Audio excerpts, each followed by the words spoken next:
there will always be in every generation people who will pick this up and be living links in the, in this area of human experience.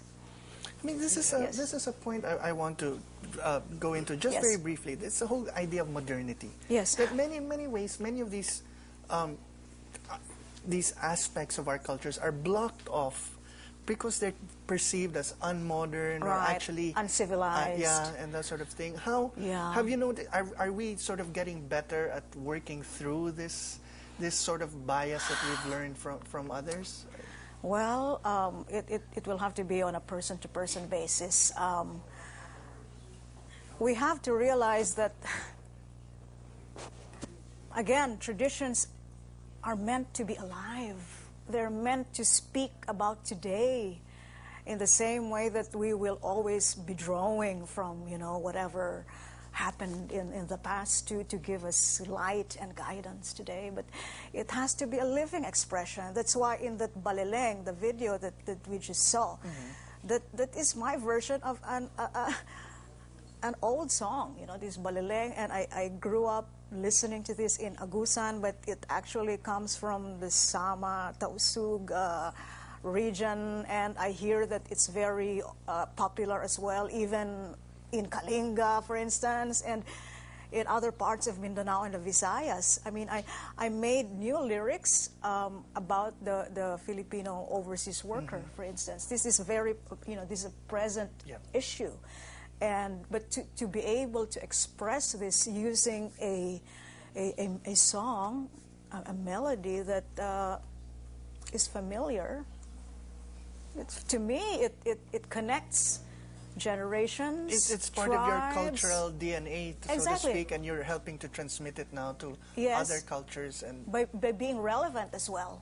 And Manolo, we have a question actually that just came through text, which actually I believe that you've just answered for us quite well. Ren, through text, is asking, does Grace object to these ancient chants being updated to become more melodic?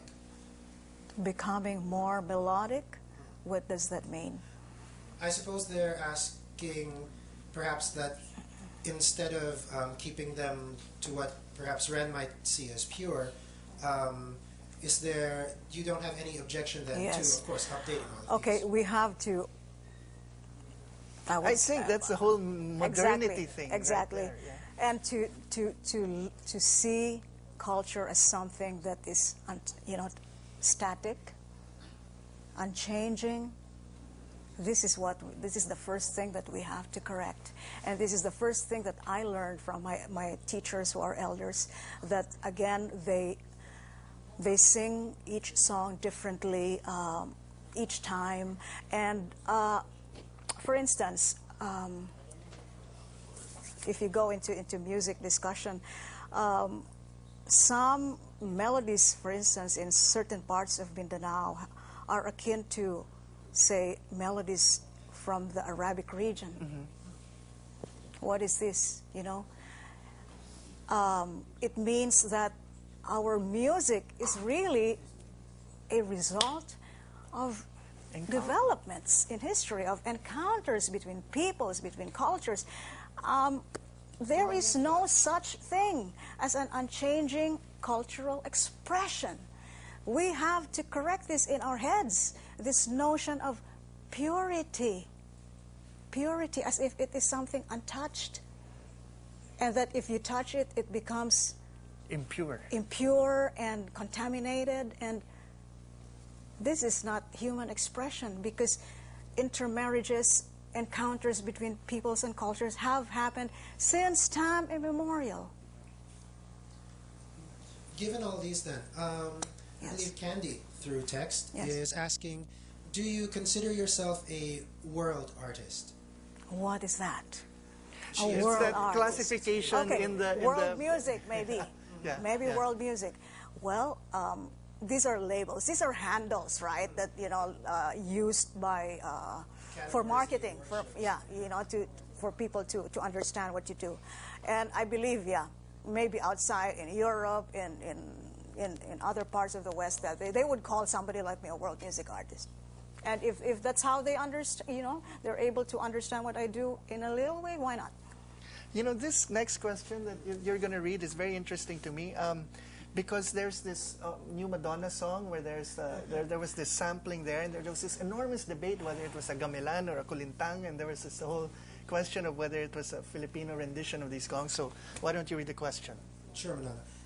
Randy, also through text, is asking, is there a Filipino sound? Because other races and cultures have very distinct sounds. Very important question. If you ask me, the Filipino is diverse. So there are many different kinds of Filipino sounds.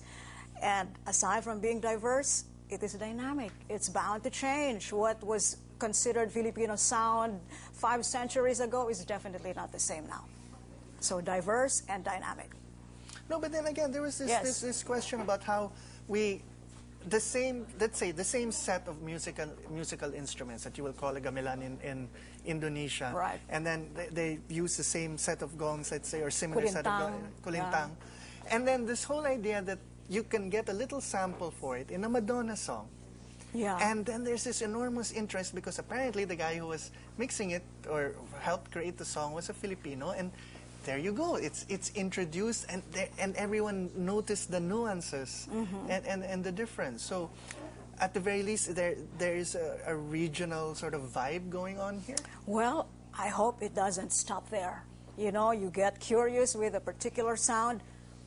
You don't stop there. You go deeper. How do you prevent it from becoming pastiche, where it's just all stuff jumbled together just for effect but losing meaning? I think always you have pastiche and you have, profound expressions of things. And it can be that, you begin with pastiche as an artist, you're just starting, you're being a tourist, right? But if you go deeper, through time, then you understand more. Yes, Grace. Yes. I believe also, pursuant to that, and bringing some of that music closer and communicating and bringing it out there. Rachel, also from our audience, has a question for you. How would you bring back effectively? How would you bring back the tradition, the old tradition, effectively, knowing that we're under the modern era already? Bring back tradition effectively. We are not bringing the past back. You can't do that. You have to live in the present, but you have to be able to carry the voices of those who came before you in your voice. This is what I'm trying to do. We have to speak in the now with our own voices. But you have to be informed by where you came from. Thank you, Rachel. Thank you. Well, I mean, part of it, I think, and this is precisely sort of suggested by that song of yours that you performed. One element you will find in Filipinos, now that we're all over the world, is one thing. There are 2 things we will always bring with us. Yes. Our food and our music. Among others, yes. Among others, right? Yes. And yet, in the past, I remember being in New York once, and there was this Mexican group performing, and Right. I thought it sounded like our traditional banduria music, and I was like, okay, so there's that obvious link. Yeah. But as you go on now, with efforts such as yours and others to keep bringing our different traditions in and making them relevant, what have you observed in terms of the openness of younger Filipinos to sort of savor this and pause and reflect? If you ask me, I think they are open. They just need more opportunities to experience this. And how are those opportunities to be provided? Not a lot. Not a lot. But say when I go to schools and we have a performance there, I don't feel that, they find it strange. But of course, you must understand that our sound is very contemporary. Yes, and so they have a handle, Yeah. Yeah, because you need a hook to sort of get them and not alienate them right, from right. the start. Otherwise, what for? Are you just speaking for to yourself? Yes. Okay, you have another question here. Yes, Antonino from our audience has a question about the book itself. Yes. Ano po yung mga highlights ng libro niyo? highlights. Siguro yung mga kwento ng mga guro, mga matatanda na nandyan, at saka yung kwento ng